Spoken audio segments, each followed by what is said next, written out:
quick rock, paper, scissors battle. Ready? Okay. Rock, paper, scissors, shoot. Oh, done. See ya. Go The effect that the first five has on student engagement and participation is that it immediately levels the playing field for all students to speak at the start of class or to be engaged in whatever the activity is. It gives students who may not be ready to talk to me about difficult mathematics content an opportunity to identify how they're feeling, tell me what their favorite food is, cite their dream vacation. So it kind of makes it an easier access point for students who may be reluctant otherwise. You need to get buy-in to you as a human being, no matter what your role is. Administrator, teacher, counselor, and if a student feels a connection with you, then they're going to be more inclined to buy into you as an individual and then buy into what you're teaching. So before you can show them the mighty wisdom you have of chemistry or how to read Shakespeare, they need to know that you are a human being like they are and that you guys can connect. I think that's what Restorative does for us here in North Plainfield. If we didn't do the first five of the circles anymore, I feel like the environment in class would just be a little sadder, it would just be a little more boring. But doing the circles on the first five, it brings some energy into the class. It just connects everyone. It makes it a more fun place to be.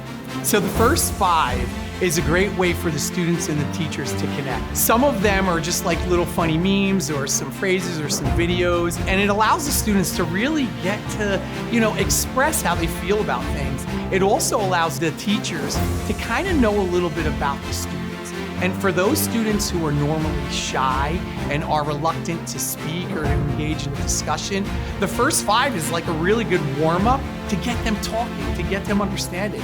And that's what we want in our school. We want teachers and students to build those solid relationships because we know if students like their teachers, they are successful. And the way they do that is by building those relationships. Restorative practice and working with Edtomorrow has been a part of our mission statement, but also our strategic plan.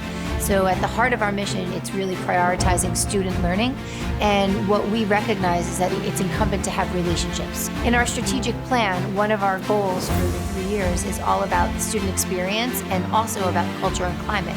So we have had a multi-phase process in implementing our work with Edtomorrow, and it's really been critical to the success of our strategic plan's action steps. The staff is very diligent. They're very consistent with making sure that they're doing first five as well as circles. We've actually incorporated it into our advisory periods that we have twice a month for the homeroom teachers to facilitate circles.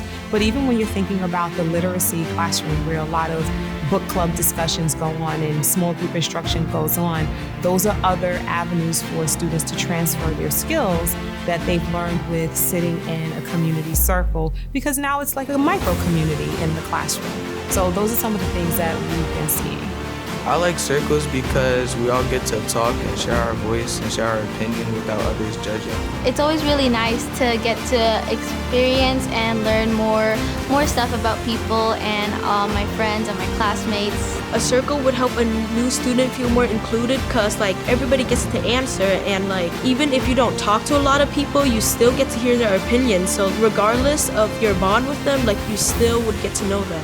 We always debate each other and talk and just have a fun time, and it's just really chill. It does feel like a family, you said, a community, just also being comfortable around people, you definitely get that family feeling. It brings our class closer together, and it takes us away from the daily grind of the class schedule. I think it's to get to know people, and it gives people a break, and they're able to learn more about others by doing circle time. It's simply the practice of building relationships and communities.